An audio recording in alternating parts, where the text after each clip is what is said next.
So, welcome everybody to this amazing story from our young participant today.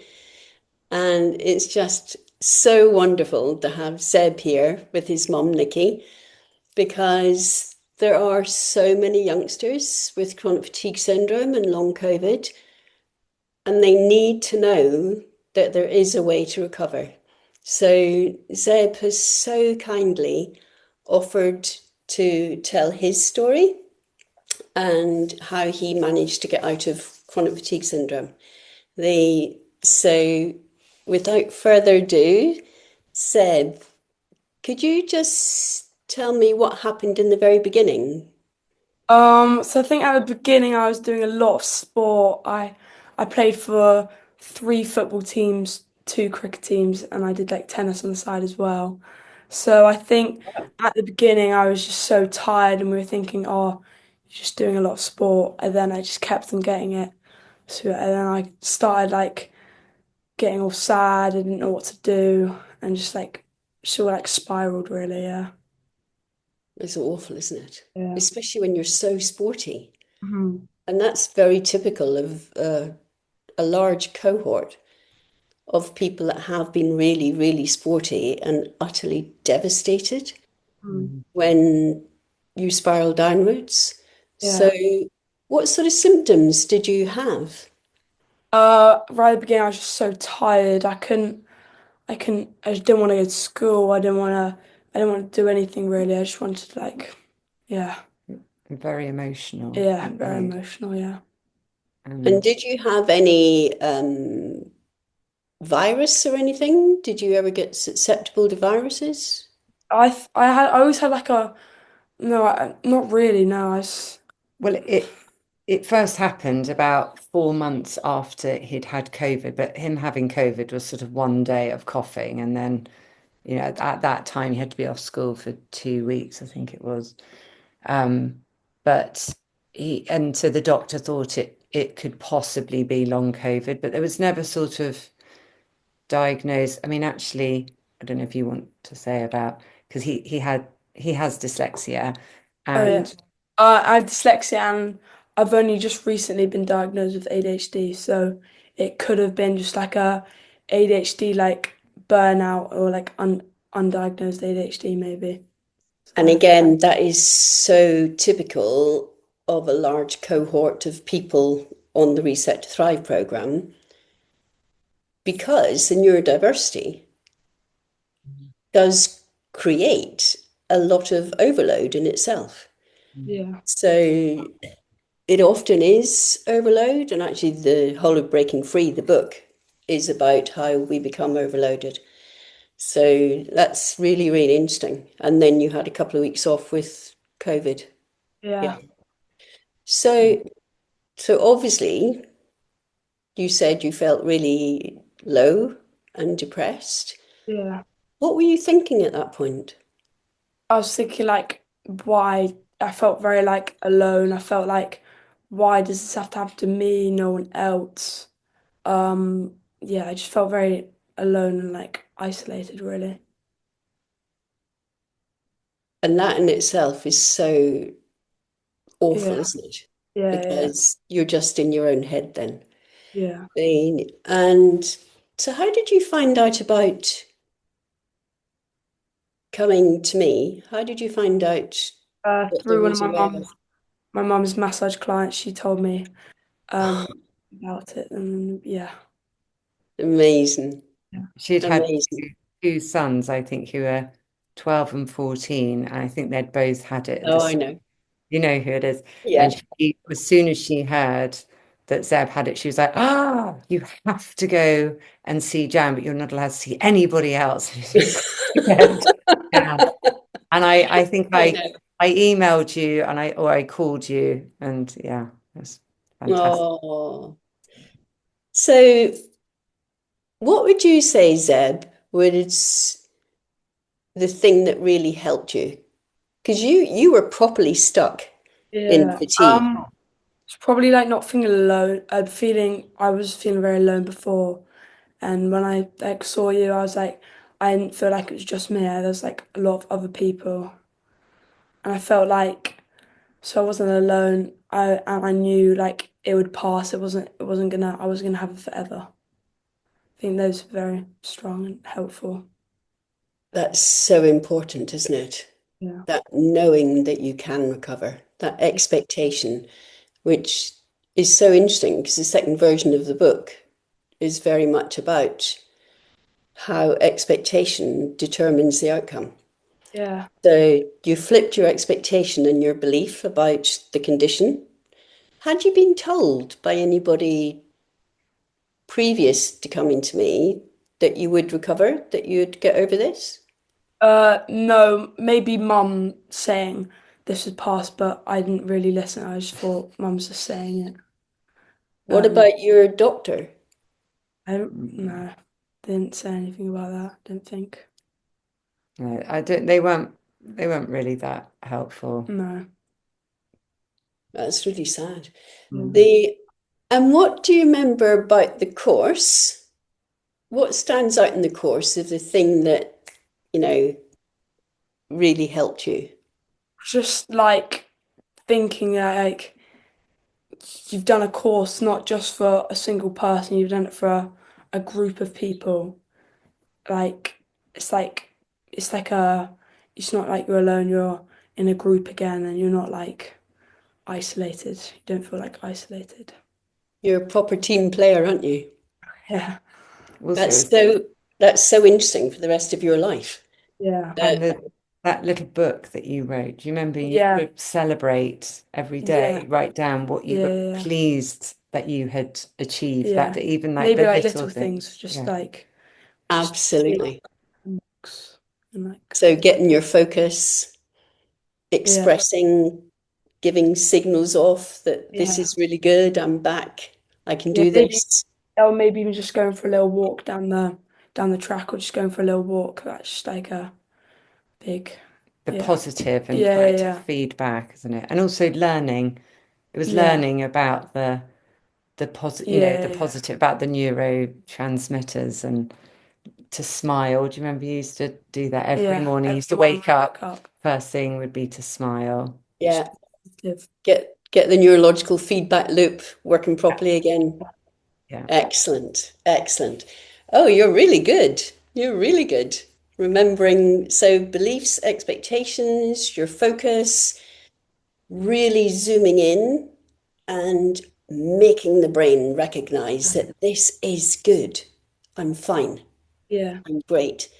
And was there anything else that you used that really helped you? So keeping your journal was brilliant because that's a real attention processing system. But used like I like when I felt down, I like kind of like pump myself up like before a game, like making myself like feel like strong about like what's gonna happen and me feeling like prepared for it. Yeah, And how did you do that? just um like hyping myself up. Like I don't really know how to explain it, Sort but of So sort you of did it. So you did channeling. that traffic lights, didn't you? yeah, yeah, The and got yourself into, which is what sports people do. mm, You know, sports people do stop whatever state they're in before they get on the pitch, and they mm, do pump themselves up and get themselves into better states. So you learned to actually take control of your yeah, body. yeah, So self-agency is such a huge thing. Expectation and self-agency, they are so important, and you did it brilliantly. So how quickly do you remember getting back to how you were? Well, after I saw you, literally on like the car journey home, I just felt so like free, basically.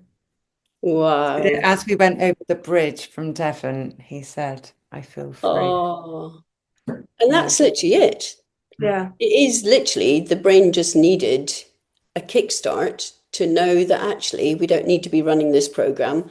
We need to be running this program, not the yeah, protective one, but the other one. yeah. But what have you learnt as well about being in three football teams, doing cricket, Like maxing out. pace yourself a bit. Like can still do whatever you want to do, but just try and you need an occasional break, or I need an occasional just like you time. Like yeah, Absolutely. yeah, So it's not the pacing they talk about in chronic fatigue clinics, um, but it is being reasonable. yeah, Because when you're an enthusiast, like I was too, it's very, very easy to max out and think that you can fill a pint pot with a litre of water, yeah. that you can just keep going. So you've learnt that you can do, what can you do now? I do. I do football. I do cricket. I do golf. I do paddle. I do squash. I still do all of them stuff, but just I have an And you're occasion. and you're still doing your GCSE Yeah, revision. yeah, yeah. Amazing. He Just is a bit Amazing. more aware now, though, aren't you? Like if yeah. he has like a football match on a Sunday and he's been invited to a sleepover, there's a bit of management that's But but I don't that's really coming mind. I don't really mind. It's coming from me, so it's not yeah. like Exactly. About being sensible. yeah, Mm. Absolutely. That you're not going to burn the candle at both ends that yeah. you were doing before. The so for anybody watching this, any young person, because how old were you when you came? I 11 or think 12? I You were year was six, weren't year you? six. Yeah, So 11. yeah, Yeah. yeah. What would you want to tell any other 11-year-old young person, teenager? You're not alone. There's loads of people that have it. It's not just you, and you're not gonna have it for the rest of your life. It will pass. Yeah. Absolutely. And what do they need to do to get out of this sickness cycle that they're trapped in? Don't think negatively. You need to think positively. And if you have to go off school, it's not a bad thing. Think of it as a bit like a treat, and you can like have fun. You don't have to like not do anything. You can just watch film all day or something.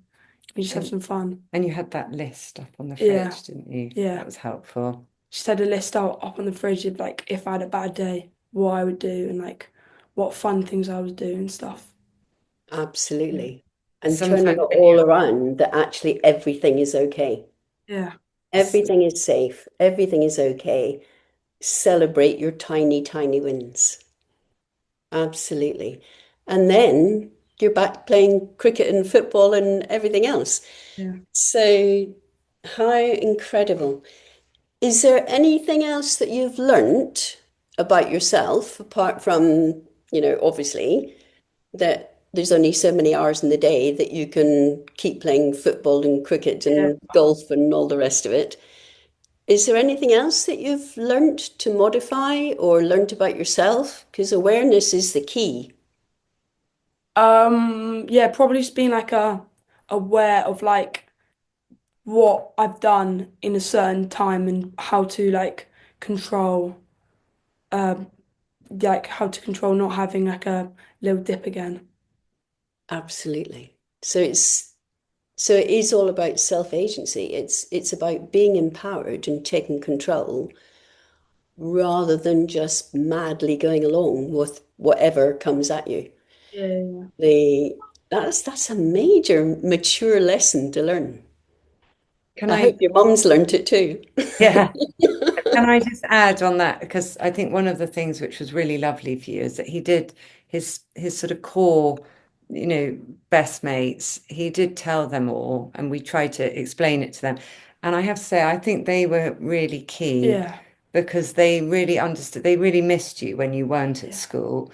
And then when you were there, they were just really caring and really understand. It's very hard for children who don't have it to understand what fatigue is. It's not, as anyone who knows who's had it, it's not tiredness. It's just, you feel like you want to be wrapped in cotton wool. You're so fragile. And Exactly. Exactly. and those friends were very Yeah. special. and they still are, and now when if he has a sleepover with one of them and I say, yeah, but it can't be too late. I mean, they're 15 now, but they understand Zeb cannot stay up till 2, 3 in the morning because he'll have it probably will have a knock-on effect.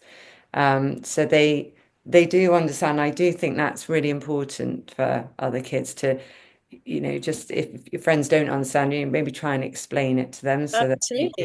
understand. And also because you are so active, you Mm. do have to look after your body. Yeah. You can't play paddleboard and golf and cricket and football and everything else without looking after your body. Yeah. So, and that's such an interesting thing you've said, because actually in the second edition, it's in the Reset Thrive program and it's in the first edition of Breaking Free. But in the second edition, I've added in a lot of extra research into social connections and social engagement, because actually it really, really matters in your environment. So you are managing your environment brilliantly, but it also really matters of who is around you that is supportive and nurturing for you. Yeah. Yeah. Because all the time the brain is saying, am I in a good place? Am I in a good place? You have got this fantastic network of friends that in itself is so important for well-being. Yeah. And A, you're very fortunate, but B, it's because you're doing something to maintain that Mm. friendship. Yeah. And that's such an important point for people.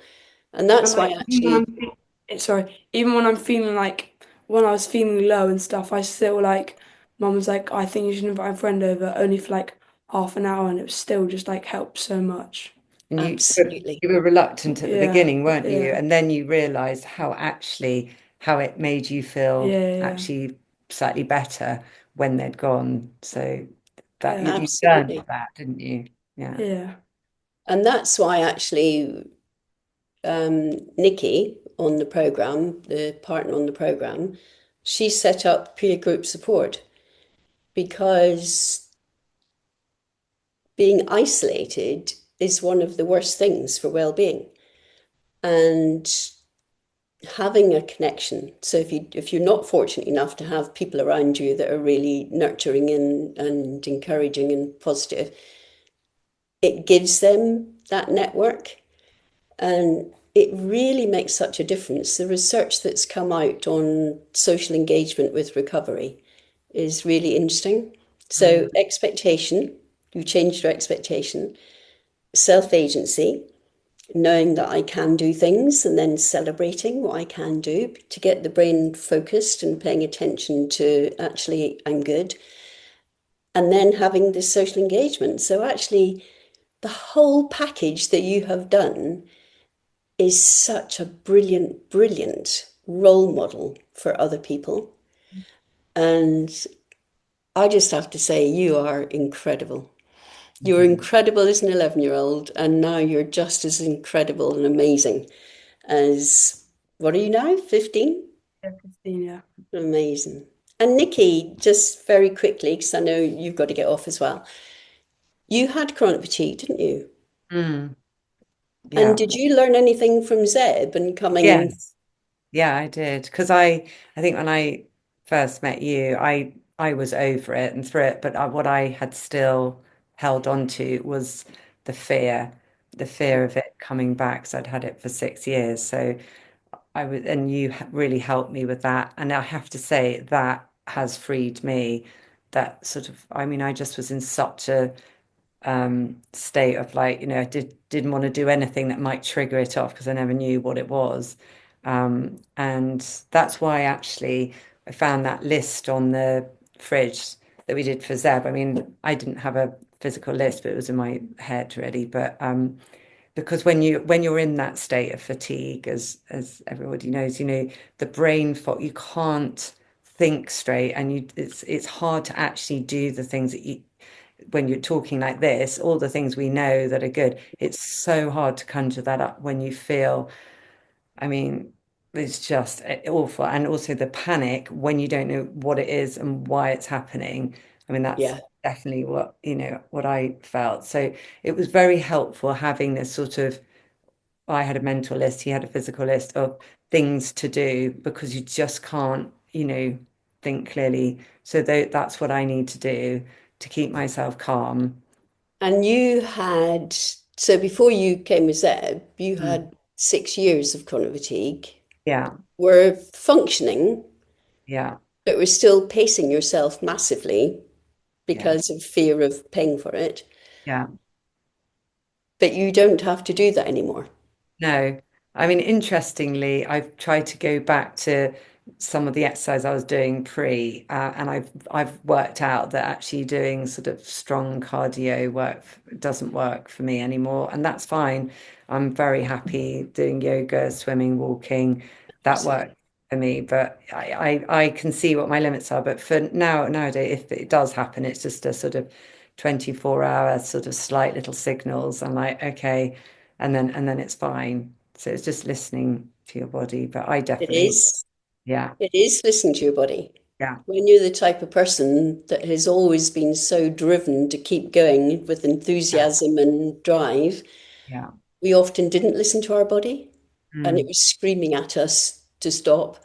yeah, Now you get the little signals, you think, oh, okay, yeah, this is what normal, healthy people do. yeah, They listen to their body, they say, oh, okay, I'm just going to have a sit down and have a cup of tea, yeah, which is, learning a completely new pattern for us, isn't it, of a yeah, lifetime. yeah, Brilliant. exactly. Brilliant. Oh, lovely. So you're not fearful anymore? I am not, thanks to you. Yay. Really, really, thank you so much from both. Amazing. Thank you. You really Thank, have changed both of our lives. So thank you so oh, much. thank you both so, so much because it's so wonderful to hear a young person's story and then to have Nicky who can say what it's been like having had it as an adult and functioning, but stuck at a certain point, and Mm, how you can overcome that as well. yeah. Fabulous. Thank you so much, both of you. You are absolute stars. And please, Zeb, come back again when you've Well, finished your GCSEs and you're doing your A levels and you've got into work or traveling and tell us what's happening next. yes, I will. Oh, thank you so, so much. Thank you. Talk to Thank you you very much. soon. Thank you. Thank you. Bye.